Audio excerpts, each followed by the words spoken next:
నేపాల్కి కొత్తగా ఎన్నికైన prime minister బ్యాలెన్ Shah తన యాంటీ ఇండియా మైండ్ సెట్ని చూపించడం మొదలుపెట్టాడు. రీసెంట్గా ఇతను మన ఇండియాకు డైరెక్ట్గా వార్నింగ్ ఇచ్చాడు. ఇండియా నేపాల్కి చెందిన అనేక ప్రాంతాల్ని ఆక్యుపై చేసింది అని చెప్తున్నాడు. Especially Lipulekh, Limpiyadhura, Kalapani. ఇవి ఇండియా నేపాల్కి బార్డర్లో ఉన్న ప్రాంతాలు. వీటి విషయంలో ముందు నుంచే రెండు దేశాల మధ్య డిస్ప్యూట్స్ ఉన్నాయి. హిస్టారికలీ చూస్తే ఈ ప్రాంతాలు ఇండియాలోని భాగాలు. కానీ నేపాల్ వీటిని తమ దేశంలోని ప్రాంతాలుగా క్లెయిమ్ చేస్తుంది.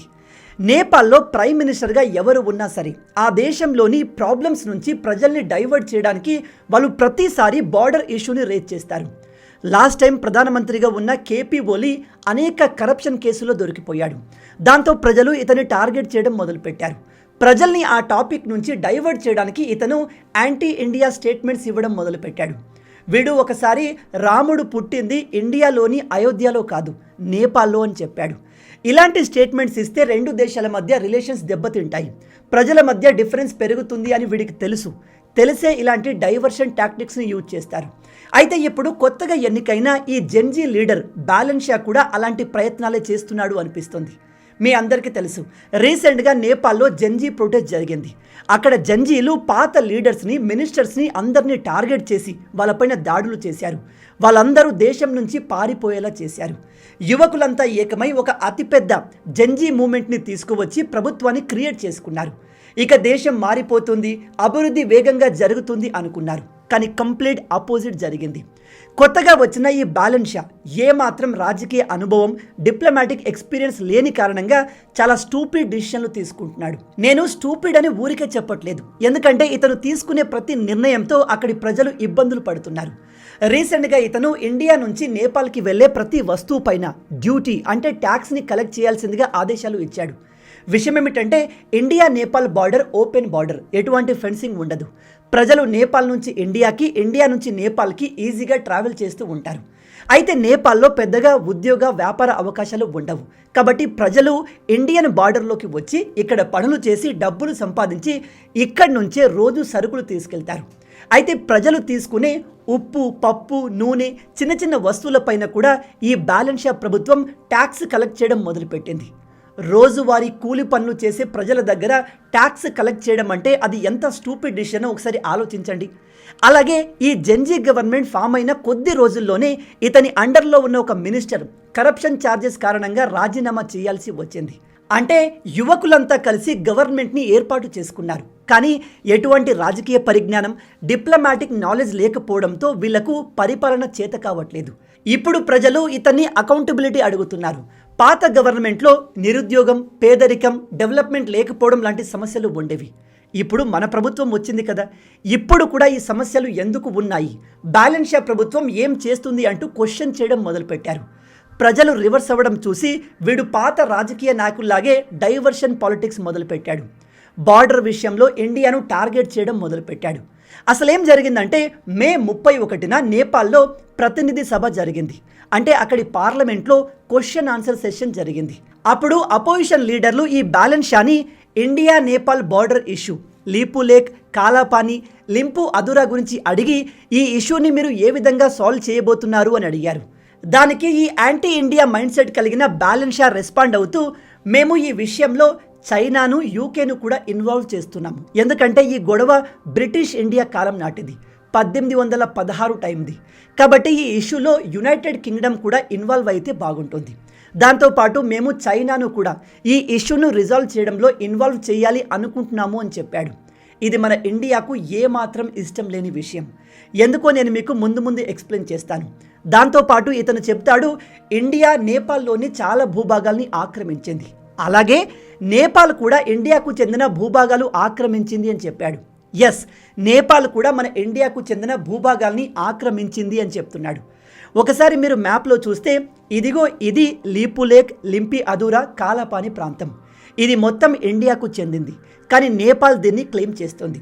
దాంతోపాటు ఇప్పుడు నేపాల్ ఈ విషయంలో గొడవను ఎందుకు క్రియేట్ చేస్తుంది అంటే మానస్ సరోవర్ యాత్ర, కైలాస పర్వతాన్ని చూడడానికి మన ఇండియా నుంచి అనేక మంది భక్తులు ఈ పర్వతం ఉన్న ప్రాంతానికి వెళ్తారు. ఈ పర్వతం చైనా టెరిటరీలో ఉంటుంది. అయితే అక్కడికి వెళ్ళడానికి మనం ఈ లీపు లేక్ ప్రాంతం నుంచే వెళ్తాము. ఇది ఒక 200 కిలోమీటర్ల ట్రెక్కింగ్ జోన్. అలాగే ఇదే ప్రాంతం నుంచి చైనా ఇండియా మధ్య ట్రేడ్ కూడా జరుగుతుంది. ఈ ట్రేడ్ 1953 నుంచి జరుగుతుంది. ఇప్పుడు దీన్ని అపోజ్ చేస్తూ నేపాల్ ఇండియా చైనా ట్రేడ్ని ఈ ప్రాంతంలో వెంటనే ఆపేయాలి. అలాగే భారతీయులు ఈ ప్రాంతం గుండా కైలాస పర్వతం వైపు వెళ్లేందుకు వీల్లేదు అంటూ ప్రొటెస్ట్ చేస్తుంది. ఇక దీనిపై భారత్ ఎలా రియాక్ట్ అయింది అనే విషయానికి వస్తే, నేపాల్ ప్రైమ్ మినిస్టర్ చేసిన ఈ స్టేట్మెంట్స్ అన్నిటినీ మన ఇండియా రిజెక్ట్ చేసింది. ఫస్ట్ ఆఫ్ ఆల్, నేపాల్ ఇక్కడ తమ లిమిట్ని దాటి బిహేవ్ చేస్తుంది.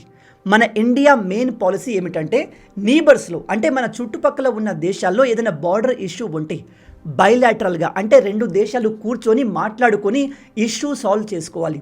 థర్డ్ కంట్రీని ఇన్వాల్వ్ చేయకూడదు. ఇక్కడ బ్యాలెన్స్ షా నేను యూకేని కూడా పిలిచాను, చైనాను కూడా ఇన్వాల్వ్ చేస్తున్నాను అని చెప్తున్నాడు. అంటే ఇతను ఒక రకంగా ఈ బార్డర్ ఇష్యూని ఇంటర్నేషనలైజ్ చేసే ప్రయత్నం చేస్తున్నాడు. సేమ్ పాకిస్తాన్ లాగే పాకిస్తాన్ కాశ్మీర్ ఇష్యూని ప్రతిసారి ఇంటర్నేషనలైజ్ చేసే ప్రయత్నం చేస్తుంది. ఇప్పుడు ఇదే ప్లాన్లో వీడు ఉన్నట్టు కనిపిస్తుంది. దీని ద్వారా చైనాకు ఒక అడ్వాంటేజ్ లభిస్తుంది.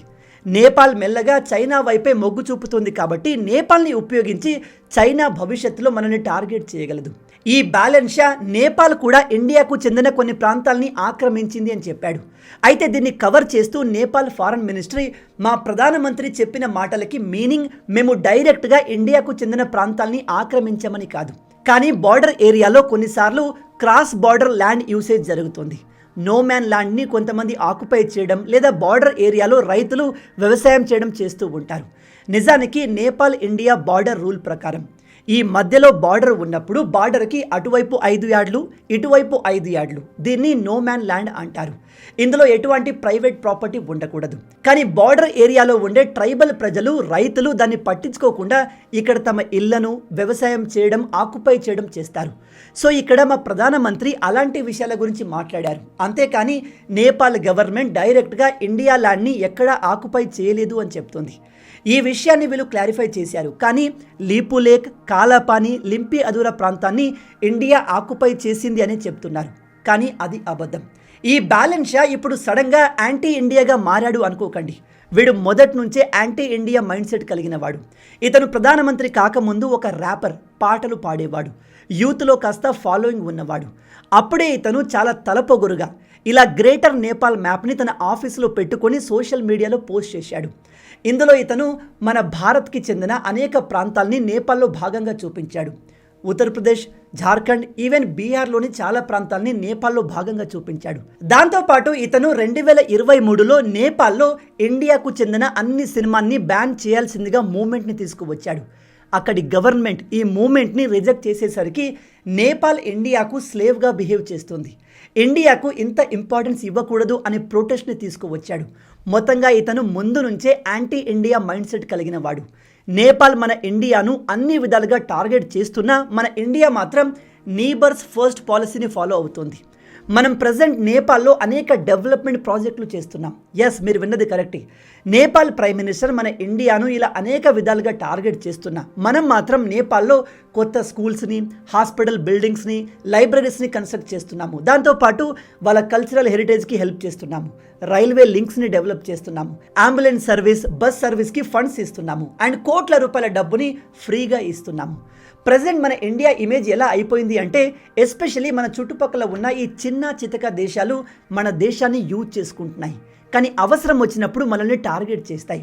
రీసెంట్గా మాల్దీవ్స్ అలాగే చేసింది, కొన్ని సంవత్సరాల క్రితం శ్రీలంక అలాగే చేసింది, నేపాల్ అలాగే చేస్తుంది, అండ్ మొన్నటి వరకు బంగ్లాదేశ్ కూడా ఇలాగే చేసింది.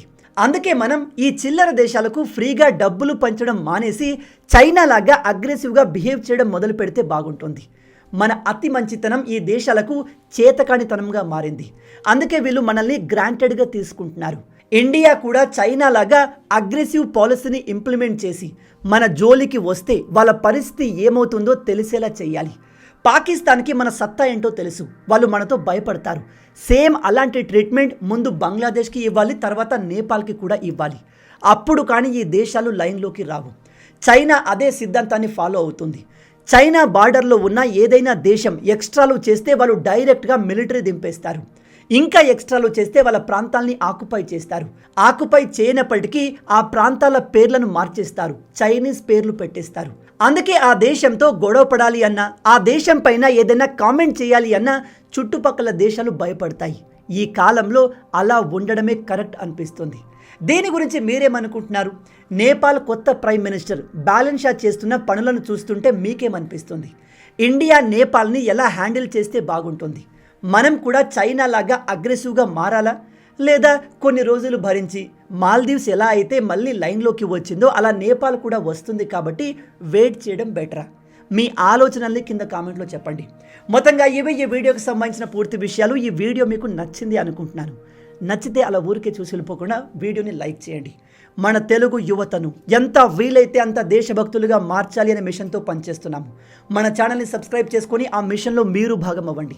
రాబోయే వీడియోలో ఇంకో ఇంట్రెస్టింగ్ టాపిక్తో మళ్ళీ కలుద్దాం. అంటిల్ దెన్, జై హింద్, జై భారత్, భారత్ మాతాకి జై.